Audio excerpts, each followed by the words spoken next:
Bismillahirrahmanirrahim. Alhamdulillah wassalatu wassalamu ala Rasulillah. Sahabat yang dirahmati Allah Subhanahu wa taala, di pertemuan sebelumnya kita sedikit membahas tentang apa hukumnya hewan yang setiap harinya diberikan pakan dari sesuatu yang najis atau haram, layaknya bangkai. Di pertemuan kali ini ada salah satu pertanyaan yang disampaikan oleh salah seorang saudara kita terkait bagaimana dengan tumbuhan, apakah itu sayur-sayuran atau pohon-pohon yang berbuah yang dalam proses tumbuh kembangnya itu kemudian diberikan nutrisi berupa pupuk yang bahan bakunya terbuat dari sesuatu yang najis atau bahkan diambil dari kotoran manusia. Lantas timbul pertanyaan, apakah perlu kemudian dilakukan proses sterilisasi layaknya hewan yang terkategorikan jalalah? Terkait pertanyaan boleh tidaknya menggunakan bahan baku nutrisi atau pupuk yang terbuat dari sesuatu yang najis atau yang haram, dalam hal ini para ulama memberikan dua penjabaran yang mendetil bagi kita semua. Yang pertama, ketika berbicara tentang pupuk yang diambil dari kotoran hewan yang notabene hewan ini terkategorikan dagingnya atau tubuhnya halal dimakan. Sementara yang kedua, pupuk yang diambil dari kotoran hewan yang notabene hewan ini haram untuk dikonsumsi atau bisa disamakan juga, mohon maaf, dengan kotoran manusia. Maka mari rekan-rekan sekalian, kita mencoba untuk mendetilkan seperti apa kemudian penjabaran para ulama terkait masalah ini. Poin yang pertama adalah pupuk yang diambil dari kotoran hewan yang notabene tubuhnya halal untuk dikonsumsi. Apakah pertanyaannya kotorannya terkategorikan sesuatu yang najis ataukah suci? Terkait hal ini ada dua pandangan yang disampaikan oleh dua madhab yang berbeda. Pendapat yang pertama adalah madhab Imam Hanafi dan Imam Syafi'i rahimahumullahu ta'ala ajma'in. Dua madhab ini memiliki pandangan bahwasanya segala jenis kotoran yang berasal dari hewan, terlepas apakah hewan tersebut halal dimakan dagingnya ataukah haram, maka yang namanya kotoran itu adalah sesuatu yang najis. Setidaknya ada alasan yang disampaikan oleh dua madhab ini kepada kita semua. Adalah hadis yang disampaikan oleh sahabat Abdullah bin Mas'ud radhiyallahu taala anhu, dan insyaallah hadisnya sahih. Disebutkan, atan nabiyyu sallallahu alaihi wasallam al-ghaita fa amarani an atiyahu bi salasati ahjarin fawajadtu hajaraini wal tamastu salisa falam ajidhu fa ataituhu biha fa akhadha al-hajaraini wa alqaw rawsah wa qala hadza riksun. Adalah Nabi Muhammad SAW pernah suatu kali beliau akan menunaikan hajat, maka beliau meminta aku untuk mendatangkan 3 batu untuk beristinja, untuk bersih-bersih. Maka saat itu aku mendapatkan 2 batu dan aku mencoba untuk mencari batu yang ketiga, tetapi aku tidak dapatkan, sehingga aku mendapatkan yang namanya rausah, kotoran unta yang sudah mengering. Maka aku mengambilnya dengan harapan kotoran ini pun bisa dipakai oleh Rasulullah SAW untuk beristinja atau bersih-bersih. Maka apa yang terjadi? Rasulullah mengambil 2 batu yang ada, sementara kotoran unta itu Rasulullah buang, dan Rasulullah mengatakan, hadza riksun. Ini ada riksun. Yang secara harfiah, riksun itu bisa dimaknai dengan istilah menjijikan. Imam Hanafi dan Imam Syafi'i kemudian memberikan pandangan bahwasanya riksun di sini maknanya bukan hanya sekedar menjijikan, akan tetapi najis. Buktinya Rasulullah nggak mau menggunakan kotoran unta tersebut untuk alat untuk bersuci. Hanya saja terkait hal ini ada tanggapan-tanggapan yang disampaikan oleh madhab yang lain. Salah satunya, setidaknya ada 2 alasan yang disampaikan. Pertama, menanggapi pandangan madhab Hanafi dan Syafi'i tersebut, makna riksun dalam bahasa Arab enggak mesti diartikan secara otomatis najis. Menjijikan iya, tetapi tidak secara otomatis bermakna najis. Hal ini kita bisa melihat umpamanya di surat Al-Maidah ayat 90, A'udzubillahi minasyaitonir rajim, Ya ayyuhalladzina amanu innamal khamru wal maisiru wal ansabu wal azlam rijsun min amali syaitan fajtanibuhu la'allakum tuflihun. Wahai orang yang beriman, sesungguhnya minuman keras, judi, mengundi nasib, memberikan sesembahan kepada berhala, rijsun, itu adalah sesuatu yang keji, menjijikan, yang termasuk dari pekerjaan setan, maka jauhilah agar kalian semua termasuk orang yang beruntung. Dalam ayat ini ada sebuah kata rijsun yang biasa diartikan bisa maknanya menjijikan dan bisa bermakna najis. Tetapi timbul pertanyaan, kalau seandainya dimaknai najis, pertanyaannya kemudian adalah ketika seseorang berjudi, apakah alat judinya seperti dadu umpamanya, apakah dadu itu sesuatu yang najis? Atau ketika seseorang menyembah berhala, lantas apakah berhalanya itu najis? Tentu saja tidak secara otomatis dikatakan najis. Di sisi yang lain, menanggapi hadis tentang tidak maunya Rasulullah menggunakan kotoran unta sebagai alat bersuci, Imam An-Nasai dalam kitab Sunannya memberikan penjabaran, qala Abdurrahman aridsu ta'amul jin. Yang dimaksud dengan kata aridz atau sesuatu yang menjijikan dalam hadis tersebut dimaknai dengan makna ta'amul jin. Bahwasannya ini adalah perkara yang gaib, kotoran unta itu sendiri adalah menu harian yang biasa dikonsumsi oleh makhluk sebangsa jin. Maka Rasulullah SAW enggan menggunakan kotoran unta itu sebagai alat untuk bersuci, bukan karena najisnya, melainkan karena kotoran unta itu adalah menu makanan yang biasa dikonsumsi oleh jin dan sebangsanya. Sementara pandangan yang kedua adalah pendapat yang disampaikan oleh madhab Maliki, Hambali, dan ada seorang ulama dari kalangan madhab Hanafi, yaitu Imam Zufar. Pandangan dari dua madhab ini memberikan satu statement bahwasanya kotoran hewan yang berasal dari hewan yang halal dimakan, kotorannya tidak najis sama sekali. Ada beberapa catatan yang perlu kita perhatikan. Dan secara umum ini adalah pandangan yang paling kuat dibandingkan pendapat yang pertama. Alasan yang pertama adalah hadis yang diriwayatkan oleh Imam Bukhari dan Imam Muslim dari sahabat Anas bin Malik, diceritakan, qadima unasun min ukalin aw urainah fajtawul madinah fa amaruhumun nabiy sallallahu alaihi wasallam biliqahin wa ayyashrabu min abwaliha wa albaniha fantalaqu. Diceritakan ada sekelompok orang dari suku Ukal atau Urainah, mereka datang ke kota Madinah ingin belajar keislaman kepada Rasulullah.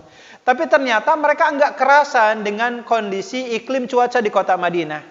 Ketika mereka hendak pulang ke kampungnya, Rasulullah SAW saat itu memberikan resep obat. Obatnya itu menarik. Rasulullah meminta mereka untuk meminum air kencing unta yang dicampurkan dengan susu untanya. Fantalaku, maka mereka pun pergi ke kandang unta dan melakukan apa yang diperintahkan oleh Rasulullah SAW. Pesan dari hadis ini memberikan semacam pembelajaran kepada kita, bahwasannya sekiranya kotoran dari hewan yang boleh dimakan itu najis, seperti air kencing unta yang disebutkan dalam hadis tadi, niscaya Rasulullah SAW tidak akan memerintahkan para sahabatnya untuk mengkonsumsi air kencing tersebut. Karena kaidahnya, dan ini yang dikatakan dalam hadis yang kedua, disebutkan dalam hadis riwayat Imam Abu Daud, innallaha anzala dawa'a wa anzala da'a wa ja'ala likulli da'in dawa'un wa la tadawu bil haram. Sesungguhnya Allah Ta'ala menurunkan obat ke muka bumi ini, maka ketika ada penyakit, niscaya ada obat penawarnya. Dan Rasulullah berpesan, jangan pernah kalian berobat dengan menggunakan sesuatu yang Allah haramkan. Maka kembali, kalau sekiranya kotoran hewan yang boleh dimakan itu najis, maka setiap yang najis adalah haram, dan mengkonsumsinya atau menjadikan media pengobatan itu pun adalah haram. Dan argumentasi yang ketiga adalah disebutkan dalam hadis riwayat Imam Bukhari Muslim, kana yuhibbu ayyusalliya haitsu adrakathu shalat wa yusalli fi marabitil ghanam. Adalah Rasulullah SAW sebelum Masjid Nabawi itu didirikan, Rasulullah SAW bukan sekali dua kali beliau menunaikan sholat di kandang kambing ketika waktu sholat itu tiba. Dan pastinya ketika beliau sholat di kandang kambing tersebut, pasti ada kotoran atau mungkin air kencing bekas dari kambing yang ditambatkan di kandangnya tersebut. Sehingga kalau kita mengatakan kotoran kambing itu najis, maka pastinya Rasulullah SAW tidak akan mungkin sholat di situ. Dan kalau sekiranya kita berani mengatakan najis, maka secara tidak langsung sholatnya Rasulullah SAW itu tidak sah. Karena kenapa? Karena ada sesuatu yang najis yang ada di area tempat sholatnya Rasulullah SAW. Sehingga ikhwatahillah, kita ambil kesimpulan bahwasannya kotoran dari hewan yang boleh dimakan, kotorannya itu sama sekali tidak najis. Sehingga kalaupun sekiranya dijadikan bahan baku nutrisi untuk pupuk bagi tumbuhan-tumbuhan, maka secara umum tidak masalah, layaknya kita memberikan pupuk atau nutrisi dari sesuatu yang sifatnya halal atau mubah. Lantas kemudian pertanyaannya, bagaimana dengan pupuk yang diambil dari kotoran hewan yang hewan tersebut haram dimakan, bahkan kalau sekiranya memungkinkan diambil dari kotoran manusia yang notabene sudah dipastikan kenajisannya. Terkait hal ini, ada dua pandangan yang disampaikan oleh ulama madhab. Pandangan yang pertama adalah madhab Hambali, di mana madhab ini mengatakan hukumnya adalah haram dan tidak boleh menggunakan sesuatu yang najis sebagai pupuk.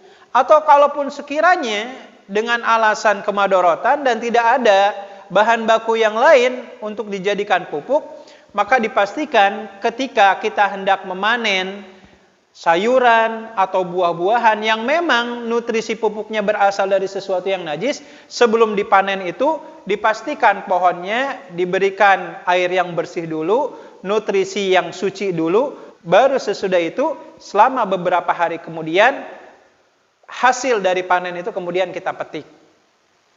Ada satu dalil yang disampaikan oleh ulama Imam Hambali terkait hal ini, adalah hadis yang diriwayatkan oleh Imam Al-Baihaqi dari sahabat Ibnu Abbas radhiyallahu taala anhuma, disebutkan, kunna nukri aradhiya Rasulullah SAW wa nashtaritu alaihim alla yadmuluha bi adaratin nas. Kami dulu, kata Ibnu Abbas, terbiasa menyewa lahan-lahan yang dimiliki oleh Rasulullah SAW. Jadi Rasulullah punya aset beberapa kebun, lalu kemudian disewa-sewakan. Tapi di antara akad yang dibuat saat itu, siapapun penyewa yang akan menyewa lahannya Rasulullah harus menyetujui satu syarat, yaitu syaratnya tidak boleh menggunakan kotoran manusia sebagai nutrisi untuk tumbuh-tumbuhan yang ditanam di area tersebut. Jadi ini dalilnya jelas, Ibnu Abbas mengatakan hal itu. Hanya sayangnya, ikhwatallah, menanggapi hadis ini, Imam Ibnu Hajar Al-Asqalani dalam kitabnya Talkhis Al-Habir, beliau mengatakan bahwasannya hadis ini dhaif, sehingga sama sekali tidak bisa dijadikan landasan untuk beramal.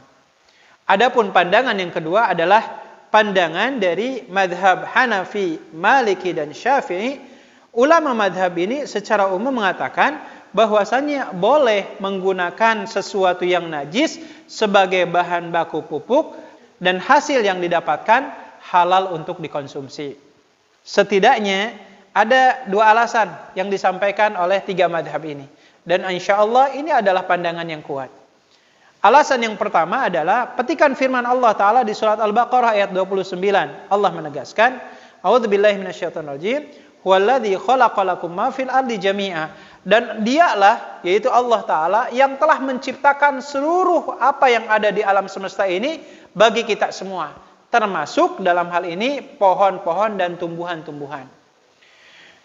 Jadi pesan dari ayat ini bahwasanya segala jenis tanaman dan pohon-pohonan yang ada di alam semesta ini secara hukum asal adalah mubah.